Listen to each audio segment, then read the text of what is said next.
Olá, bem-vindo aqui à nossa aula ao vivo sobre um projeto real de ciência de dados. Eu vou contar um caso próprio, porque muitas vezes a necessidade a gente descobre depois que a gente passa por essa necessidade. É muito difícil a gente adivinhar uma necessidade de algum nicho de mercado quando a gente não faz parte daquele nicho. E o que aconteceu comigo?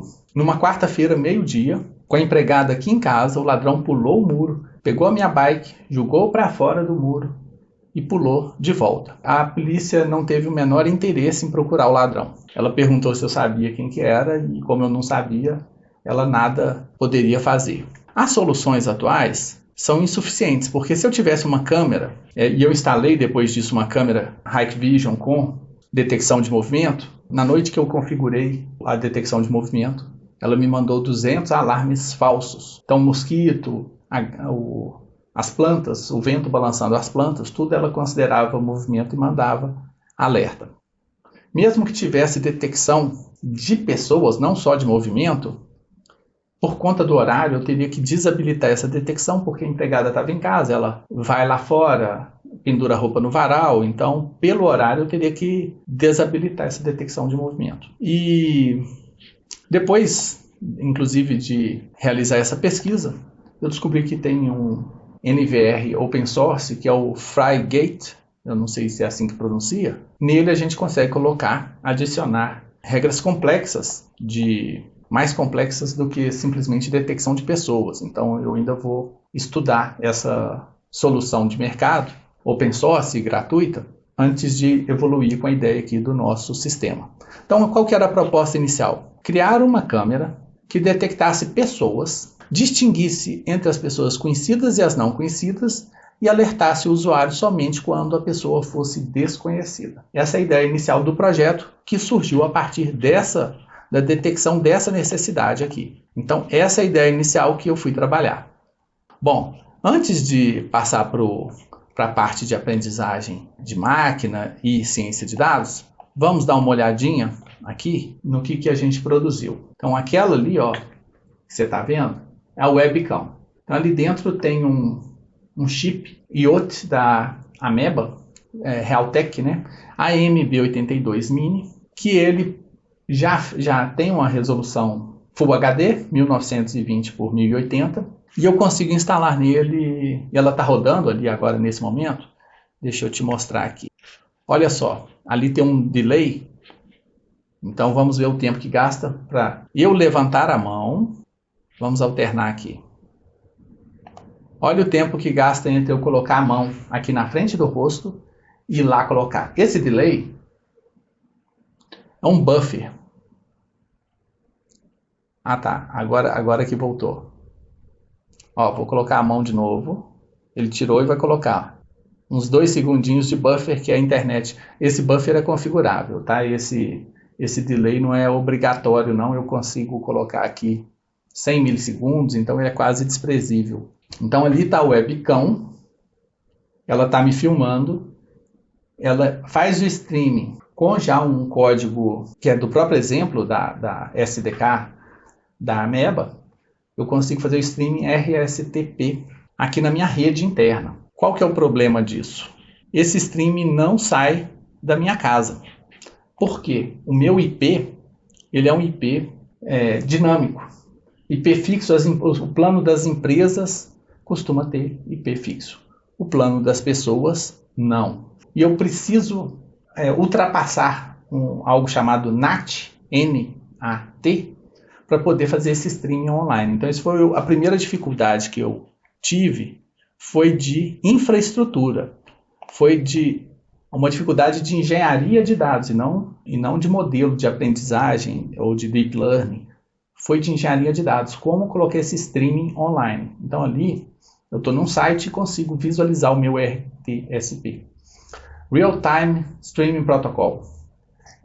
Eu precisei de instalar num outro computador meu aqui que eu uso de servidor, eu instalei nele um túnel Zero Tier, então é Zero Tier que se chama, e aí eu criei um túnel com a minha VPS, e aí então esse túnel ele permite eu colocar aqui o FFmpeg, retransmitindo esse streaming meu para a minha VPS por meio desse túnel. Todas as câmeras, elas transmitem internamente na sua rede LAN, rede local. Nesse protocolo RTSP, você que tenha uma câmera de segurança pode acessar essa sua câmera na sua rede.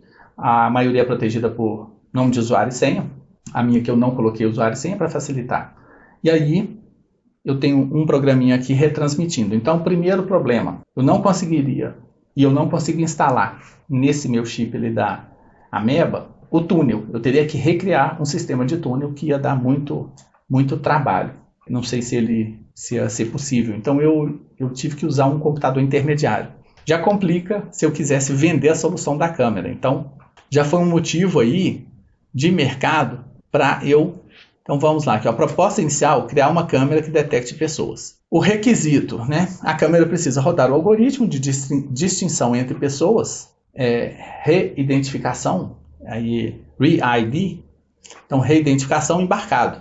Ou enviar prints para a nuvem quando ela detectar pessoas. A minha câmera aqui, eu consigo, nesse chip que está na câmera, eu consigo detectar as pessoas. Então a detecção eu consigo fazer aqui, eu não consigo reconhecê-las. E, de qualquer maneira, eu não conseguiria, mesmo que ela fizesse o reconhecimento das pessoas, eu não conseguiria fazer um sisteminha, pela memória que ela tem, em que a pessoa pudesse cadastrar e descadastrar as pessoas conhecidas. Então, de qualquer jeito, eu ia ter que ter um back-end na nuvem.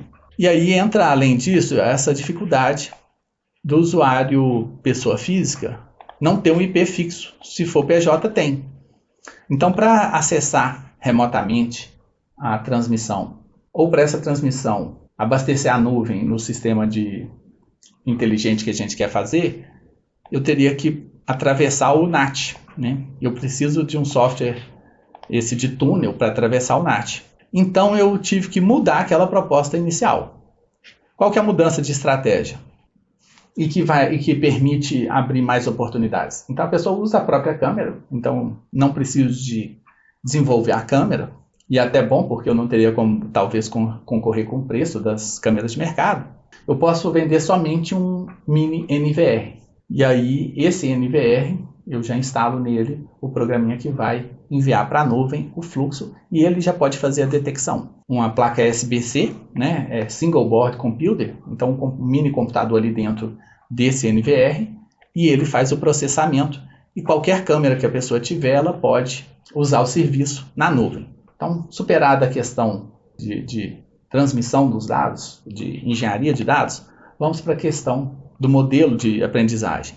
Bom, hoje tem disponível aí no mercado, e é considerada uma questão solucionada, o reconhecimento de faces. É possível cadastrar facilmente, já tem aí modelos prontos, que rodam detecção e diferencia pessoas pela face. Tudo é um modelo de CNN, uma rede convolucional. Vamos lá, a rede convolucional, que ela é uma rede que vai usar pequenos detalhes de cada rosto por meio dos filtros. Ela vai detectar esses detalhes e separar uma pessoa da outra. Não vou explicar aqui a rede convolucional nesse momento, porque senão a gente ia entrar por outro caminho. Mas o que é uma imagem real da câmera de segurança? Então eu instalei a câmera de segurança aqui, e olha só, isso aqui sou eu no quintal. Não tem como o algoritmo detectar a pessoa pelo rosto numa situação de vida real. Então, a gente precisa de um modelo que reconheça a pessoa pelo corpo. Então, qual que é o principal requisito para isso? Eu preciso de um dataset que tenha pessoas identificadas. Então, eu tenho mais de uma foto de uma mesma pessoa, de vários ângulos, com vários fundos, com várias roupas, e que eu tenha a identificação já no dataset, pode ser no nome do arquivo, ou separação em subpastas, de quais são as pessoas iguais. Então, se eu tiver dentro de cada pasta as fotos de uma mesma pessoa, ou normalmente isso é feito no nome do arquivo. Então, 0001, tracinho alguma coisa, são fotos da pessoa 0001. E aí eu posso ter 5 fotos, começando com 0001, todas elas são da mesma pessoa. Então eu preciso dessa informação de que são a mesma pessoa para treinar o modelo. Bom, tem dataset online. Já tem dataset com isso? Tem. Tem o Briar e o Janus C, Mas o que acontece? Esses datasets são fechados. A IARPA fechou esses datasets, abriu por um tempo para pesquisa, a pessoa tinha que se cadastrar e ela avaliava se cedia ou não. Por que é uma sacanagem? Porque eu não sei o percentual exato, mas acho que 90% das fotos desse dataset são do Flickr. Os usuários subiram essas fotos e a defesa dos Estados Unidos, ela fechou um dataset, então só pessoas autorizadas podem usar um dataset que é feito por pessoas que às vezes aqui do Brasil tem foto lá. Outra opção, gravar imagens e anotar manualmente, é fora de cogitação, né? Então, outra opção, pesquisar um dataset com o corpo inteiro online. Vamos ver o que eu achei? Vamos ver aqui datasets. Acho que aquele dataset ali, esse dataset OSF.io, ele é inadequado. Por quê? Ele apresenta pessoas de frente. Então aqui ele é até interessante no sentido de que a F200 são fotos dessa senhora. E aí, mas são todas as fotos de frente. E eu acho inclusive que essa... Ah não, essa é diferente dessa, por isso que é a F203. A F211, Old. Então ele é interessante esse dataset, mas todas as pessoas estão vistas de frente olhando para a câmera. Não é o caso que a gente vai encontrar no mundo real. Então nem sempre. Então, se treinar o algoritmo com esse dataset, ele vai buscar features, atributos no rosto. E a gente não quer isso. Tem esse outro Style Gun, que é bem parecido, o corpo inteiro. Está disponível online, mas são fotos também, as pessoas com várias roupas, mas todas com pose de modelo. Então não resolve, porque vai ter uma diferença entre o que a câmera vai ver no dia a dia e o que você está treinando ali. Você precisa treinar com um dataset mais próximo possível do que vai encontrar no dia a dia. Então fui para datasets de ReID, né, de reidentificação. E os primeiros datasets que eu encontrei são datasets, por exemplo, esse Market 1501, em que o objetivo era reconhecer a pessoa para fazer o tracking, o rastreamento daquela pessoa. Por exemplo, é muito útil no aeroporto. Você seguir a pessoa de uma câmera, a pessoa vai passar para outra câmera e você quer seguir aquela pessoa naquele momento. Então a roupa, ela é importante. Então, se você treinar, deixa eu dar um zoom aqui, e aqui olha só, as fotos estão já em baixa qualidade, como normalmente se tem com a câmera de segurança. Mas olha só, se treinar com esse algoritmo, o algoritmo com essas fotos, o que se percebe normalmente é que o algoritmo, mesmo que tenha vários ângulos, o algoritmo vai se basear na roupa da pessoa. Então a gente precisa de modelo que identifique a pessoa apesar da roupa. Então que a roupa tem que ser um modelo invariante à roupa. Essa palavra invariante a escala, invariante a translação, rotação. Então quando a gente treina uma rede neural pura, igual normalmente se treina quando está ensinando a pessoa uma rede neural simples, sem ser convolucional, se você pegar aqueles dígitos do MNIST, 1, 2, 3, 4, 5, 6, 7, 8, 9, 0 também. Se você rotacionar o 7 e colocar o 7 de cabeça para baixo, você quebra aquele modelo, porque ele não é invariante. Uma rede normal, né, simples, de Deep Learning, ela não é invariante a transformações lineares. Então, rotação, translação. Então, se você simplesmente arredar aqueles números para o lado, você não detecta mais com uma rede comum. Com a rede convolucional, sim. Então, é a questão da invariância, porque a rede convolucional ela é invariante a essas transformações lineares. Bom, então, a gente identificou aqui o problema. A gente precisa de um dataset que ele tenha pessoas identificadas com várias roupas e vários ângulos, ok? O que eu tenho hoje? Ali. Vamos dar uma olhadinha de novo na nossa câmera, vamos dar um oi para ela. Oi! Esse buffer acho que está com uns 2 ou 3 segundos. Deixa ele lá que eu não tenho tempo não. Na AMB82 eu estou rodando o algoritmo YOLO 7, que ele detecta as pessoas. Ali não está fazendo o bounding box porque eu tirei, mas ele está detectando. E ele cria o bounding box, só não está fazendo um overlay, uma sobrecamada em cima ali para poder mostrar, tá? Eu desabilitei para não atrapalhar. Então hoje ela detecta, manda esse streaming de vídeo para o meu computador local, que faz o streaming para a nuvem por meio desse software, esse túnel que é o Zero Tier, e lá na nuvem eu rodo de novo o YOLO. Somente quando ali é ativado, ele informa a nuvem isso, e aí a nuvem também passa a rodar o YOLO para vigiar aquelas imagens e detectar as pessoas. Qual que é a estrutura proposta? O cliente usa a própria câmera, o intermediário retransmite para a nuvem e já detecta as pessoas, e na nuvem o usuário cadastrar e descadastrar pessoas. A nuvem vai gerenciar o alerta conforme a preferência do usuário. Então, em vez de oferecer a câmera, eu teria que vender um produto, eu vou vender um serviço, né? Um SaaS, um software como serviço. Como que eu vou fazer? Esse dataset, do qual eu preciso aqui, depois de muito pesquisar na internet, eu descobri que não tem ele facilmente disponível. Então, eu teria que formar esse dataset. Isso é ruim ou é bom? Os dois. É ruim porque dá mais trabalho. É bom porque menos disponível quer dizer menos concorrência. Então, quando eu fizer, não vai ter ninguém ou pouca gente com datasets também fechados para concorrer. Os problemas para os quais já existem solução, como a detecção de rosto, se você criar uma solução que envolva isso, ela já é commodity, né? Então, alguém pode te substituir. Nesse caso, não podem te substituir. Então, a ideia é oferecer esse serviço com um nível free, que pode fazer detecção de pessoas. Então, já que a maioria das câmeras não detecta pessoas, detecta movimento, então a gente já pode oferecer esse alerta inteligente e níveis de alerta, e com isso, criar um dataset para poder realizar a reidentificação das pessoas. E como que eu posso criar esses alertas inteligentes mesmo sem ter a reidentificação?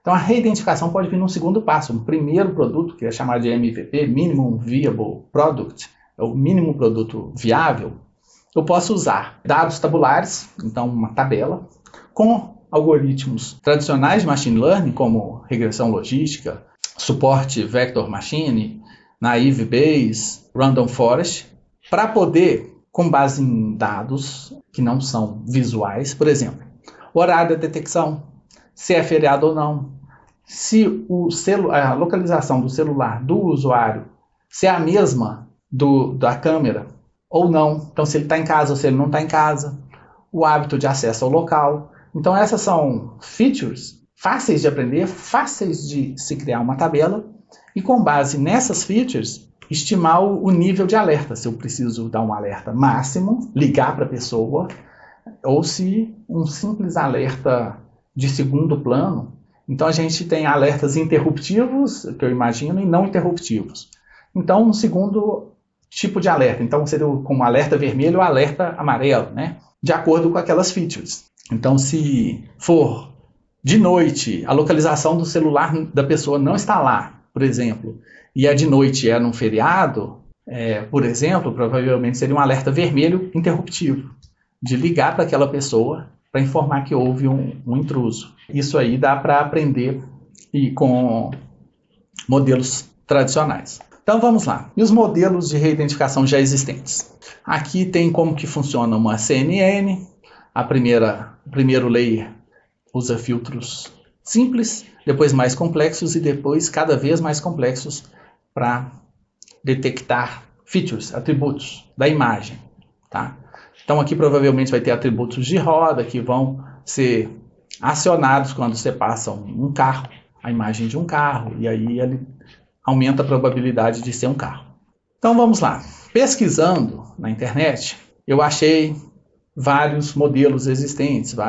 Esse aqui de 2017, ReID alinhado, tá? Deixa eu ver se é esse que eu... ele está explicado aqui. Aqui, ó. ReID alinhado. Então, o que ele faz além de uma simples CNN? Ele vai dividir, ele vai fazer uma análise global da imagem e ele vai seguir um segundo caminho em que ele vai dividir aquela imagem em tiras e aí ele vai fazer aqui, ele vai computar essa distância aqui, ó. Ele vai, por exemplo, a cabeça aqui está aqui. Nessa imagem está aqui, então esse primeiro aqui, ele vai computar aqui no quarto ele vai dar um match desse com essa outra imagem, para comparar duas imagens.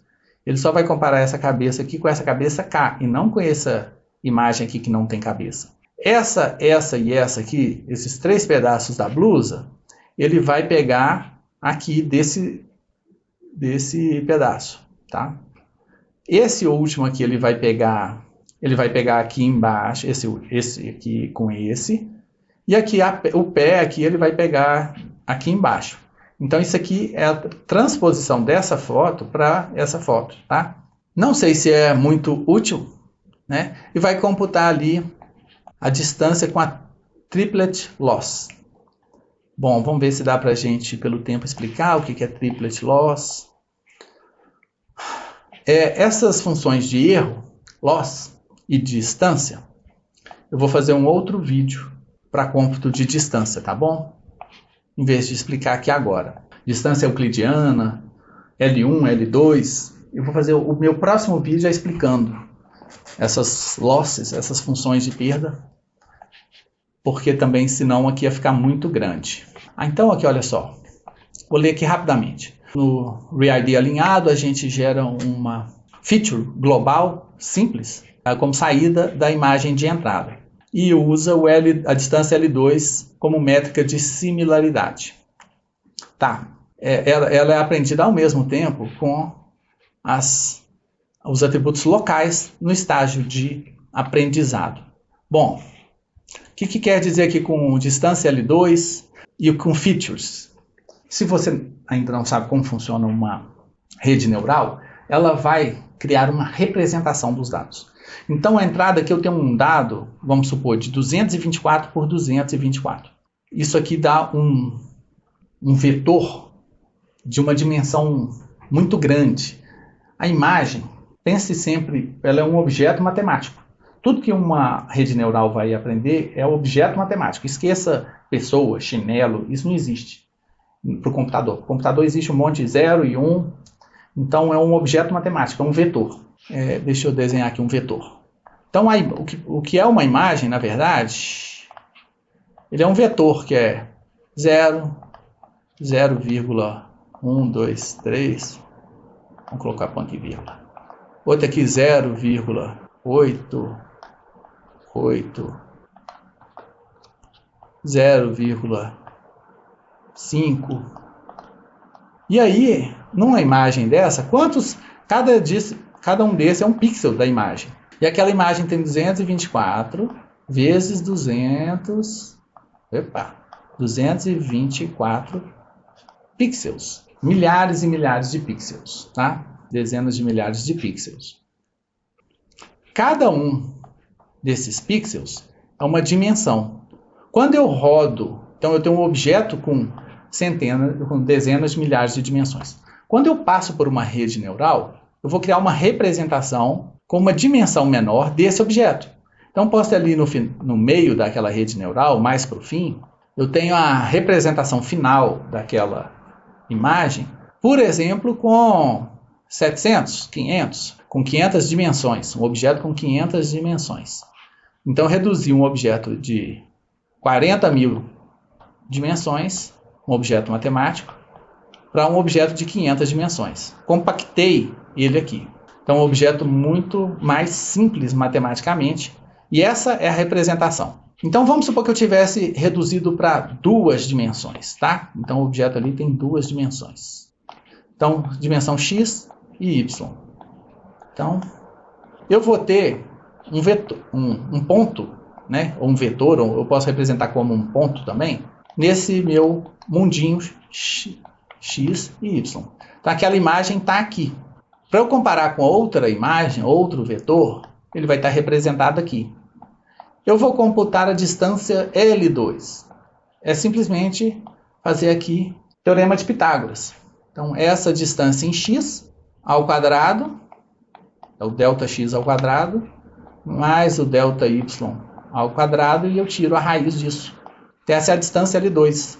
Só que eu vou fazer isso para 500 dimensões, que é só somar o quadrado das distâncias em cada dimensão e depois tirar a raiz. Essa é a distância L2. E o que é essa triplet loss aqui? Então, quando eu vou pegar sempre 3 imagens, o que é a triplet loss? Triplet loss, a gente leu isso em algum lugar. Aqui, a triplet loss. Então, toda vez que eu passar uma imagem, eu vou passar uma imagem junto com ela da mesma pessoa e uma imagem de outra pessoa. E aí, por isso que é uma perda loss tripla, porque em triplas, com 3 objetos, eu vou calcular a distância para um objeto da mesma classe e um objeto da classe diferente. E eu vou, em cada passada de imagem, eu vou tentar diminuir a distância para o objeto. Eu vou ajustar os pesos para diminuir a distância para objetos da mesma classe e empurrar para longe objetos de outras classes.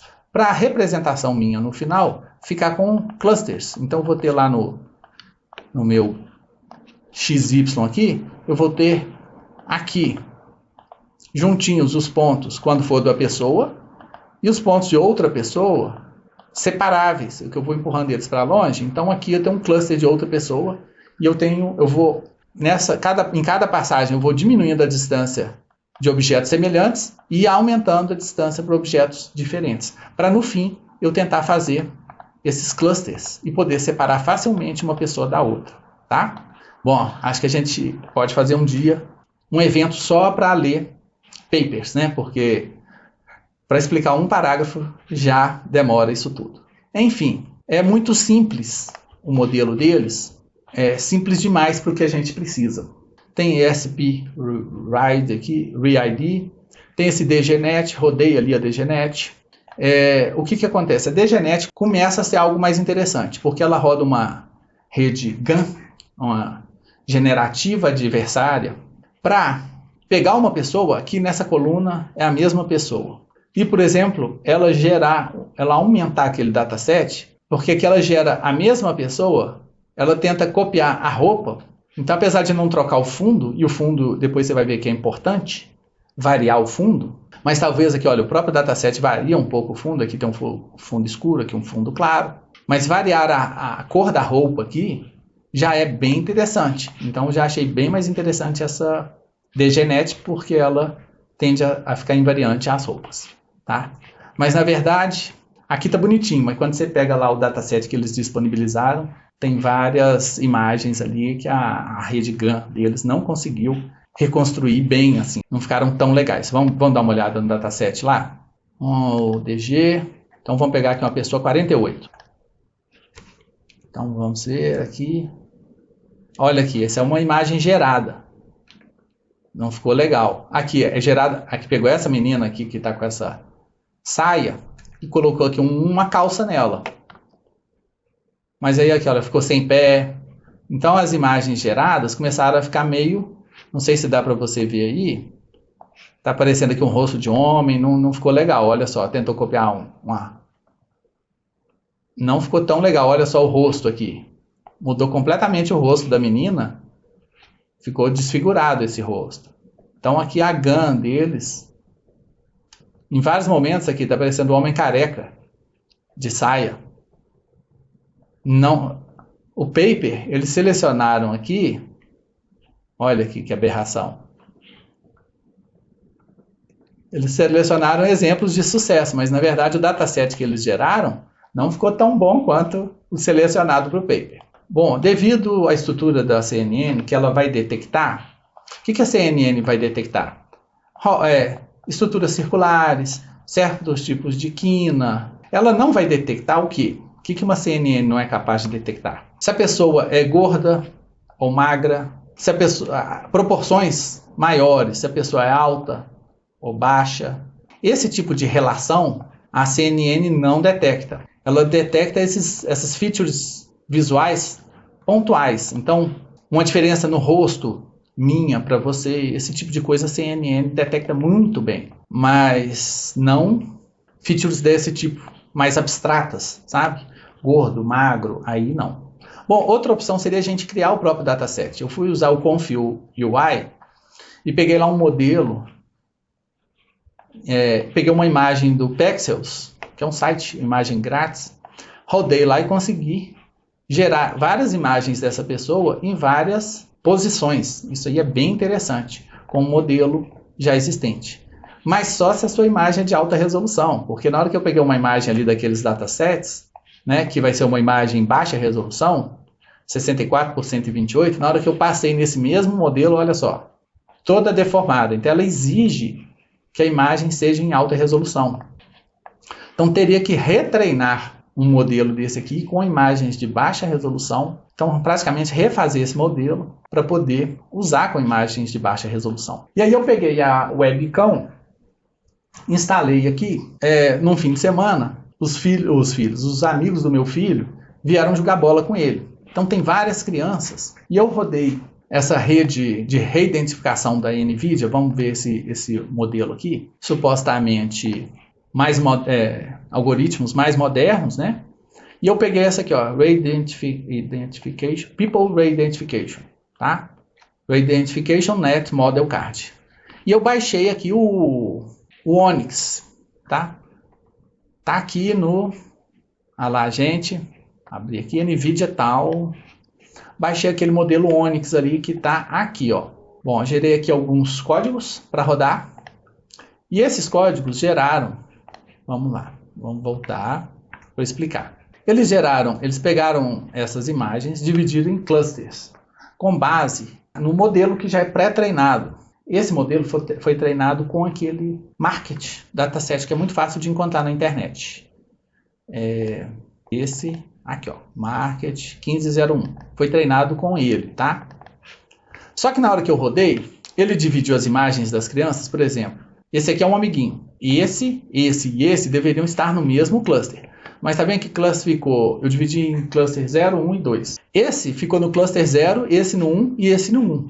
E esse amiguinho aqui, que é outro amiguinho, que esse aqui é o mesmo desse e desse, ele ficou no cluster 1, 1, 1. Tudo bem, mas aqui está ele no 0. E essa aqui é uma amiguinha, ficou no cluster 1. Então desses aqui ninguém ficou no cluster 2. E o que eu vi? Eu falei, não, então poderia aprofundar na visualização do mapa de features, mas eu resolvi fazer o quê? Eu imprimi aqui a imagem média de todas as imagens em cada cluster. Então peguei todas as imagens do cluster 1 e tirei uma média dos pixels, tá? Então o que deu para perceber? Ele classificou como cluster 0 as imagens escuras. Então aqui o fundo é escuro, 0. Fundo escuro, 0 aqui, ó. Essas duas ficaram no cluster 0. O fundo contou. Então o fato de não diversificar o fundo no dataset de treinamento tornou o modelo variante a fundo. Então esse é um problema. E entre as imagens claras, ele dividiu em cluster 2 aquelas que tendem mais para o vermelho e cluster 1 as que tendem mais para a roupa clara. Então por isso que aqui ele ficou no cluster 1. Essas pessoas com roupa clara, azul, mais para azul, ficaram no cluster 1. Então de todo jeito ficou insatisfatório. Tá? Desses, enfim, resultado da minha pesquisa, nenhum modelo já pronto. Então aqui foi mais ou menos uma semana de trabalho para chegar nisso aqui. Vamos fechar aqui a live, né? Resumo da história, nenhum dos modelos prontos foi satisfatório, tá? Agora pensando de maneira prática, o que pode ser feito? Lançar um produto baseado em alertas inteligentes, inicialmente sem essa detecção de conhecido e desconhecido.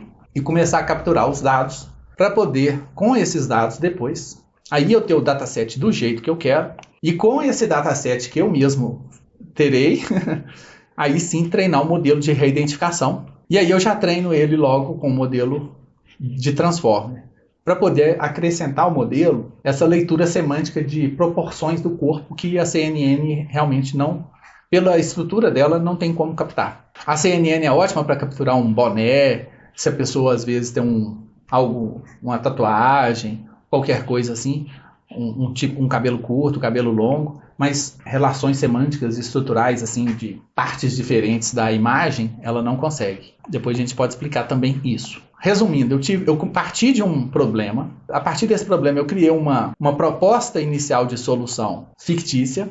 Fui para a realidade e vi que aquela proposta era inviável naqueles termos, porque, por exemplo, o hardware meu ele só consegue transmitir sozinho na rede interna, então eu vou precisar de todo jeito de um hardware intermediário. Então isso aí me fez reformular o produto, porque essa pessoa teria que comprar um NVR e uma câmera minha. Eu quero tornar isso bem acessível, então a pessoa pode usar a própria câmera. Então eu reformulei o produto. Eu consigo aqui agregar valor sem o meu produto ainda estar 100% pronto. Então, posso ter a detecção de pessoas que a maioria das câmeras não tem.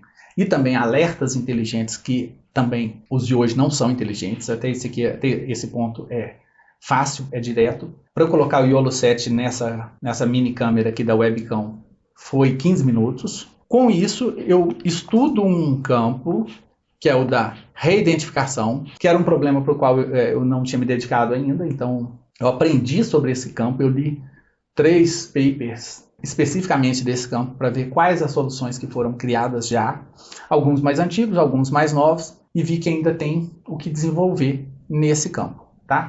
Isso foi o resultado de uma semana. Para ter um produto de ponta, eu acho, então, o grande diferencial é o dado. Então, quem tem os dados tem tudo. Então, você às vezes precisa de ter alguma coisa para começar a capturar dados, porque aí depois que você tiver os dados, você vai ter a condição de gerar um produto diferenciado. Então, hoje, nessa nossa apresentação, a gente não chega a uma solução final para esse produto, mas para caminhos. E se você gosta, tem interesse pela área de ciência de dados, pode começar a perceber que a ciência é para quem gosta de problemas. O cientista de dados, ele gosta de ter problemas e não só soluções. Quando ele tem um problema, ele tem algo a que se dedicar, uma solução para aprimorar e cada vez aprimorar mais. E aqui tem muito chão ainda para ser aprimorado. Essa ideia de trazer casos reais e úteis é para diferenciar de outros canais que muitas vezes pegam uma solução simples, existente, que viu em algum brinquedo, né, alguma solução brinquedo, que eles chamam lá fora, de algum outro canal ou de algum tutorial e vem repassar simplesmente e muitas vezes é algo inútil. Então aqui a gente está lidando, embora eu não tenha entrado em código hoje, porque senão essa live vai ficar muito grande, a gente está entrando em algo útil, discutindo aqui algo útil, problemas envolvendo algo útil, tá bom? Para quem quiser conhecer a nossa pós-graduação, a gente desenvolve produtos úteis que vão para o mercado, né? Porque aqui não é só para ficar perdendo tempo, é para você ganhar tempo, tá bom? Se você quiser conhecer a nossa pós-graduação, tem um link aqui na descrição desse vídeo. E se você quiser se matricular, você vai entrar na melhor pós-graduação de ciência de dados do Brasil. Ok? Um abraço e deixa um joinha aqui embaixo se você gostou desse conteúdo.